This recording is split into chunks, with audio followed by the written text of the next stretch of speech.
السلام عليكم ورحمة الله وبركاته. النهاردة هنعمل أجمل وأسهل وألذ كيكة يومية هتعتمدوها إن شاء الله. هتجربوا الطريقة وهتعتمدوا الكيكة دي إن شاء الله. الكيكة سهلة وبسيطة وسريعة وفي 5 دقايق، ومكونات سهلة وفي كل بيت. يلا بينا نسمي الله ونصلي على الرسول صلى الله عليه وسلم ونشوف الطريقة. أول حاجة معايا 4 بيضات، حجم كبير، لو حجم صغير 5 كوباية سكر بالمج الشاي العادي. المكونات بالمج الشاي العادي بتاعنا. 4 بواكي فانيليا، كل بيضة باكو فانيليا، لو من دريم 2 باكو فانيليا كويسين قوي. هنضرب البيض بالسكر لحد ما حجمه يتضاعف معايا والسكر يدوب ويختفي خالص. ممكن بالمضرب الكهربائي او ممكن بالخلاط او ممكن بالمضرب اليدوي. ضفت كوباية من اللبن وكوباية الا ربع من الزيت او السمنة او خليط بين الاتنين، بيدينا نتيجة روعة. هنضرب ضربة واحدة وبس، وكده الخليط السائل جهز معايا. هنضيف معلقة كبيرة من الخل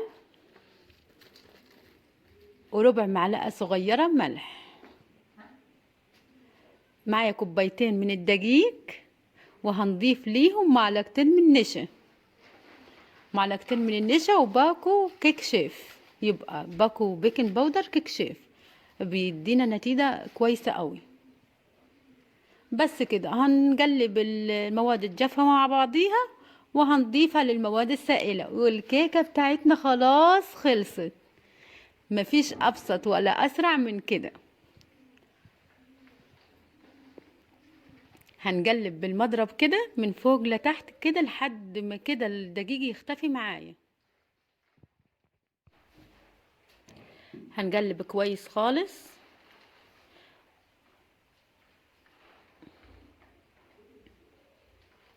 نحاول نقلب بالراحة، مش هنقلب كتير علشان احنا الخليط يبقى هش معايا. بالاسباتولا كده هندلي كل الحواف السائلة كده عشان تندمج مع بعضيها.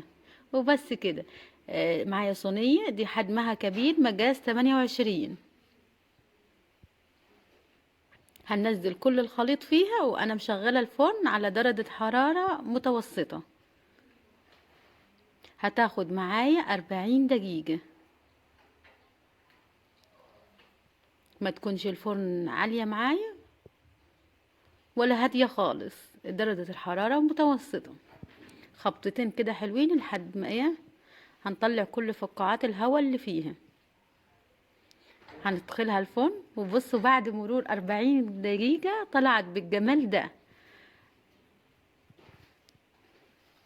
اتمنى لو وصلتوا لحد هنا. انا ام بلال ودي قناتي، اتمنى تشتركوا في القناة وتفعلوا زر الجرس علشان يوصلكم كل جديد.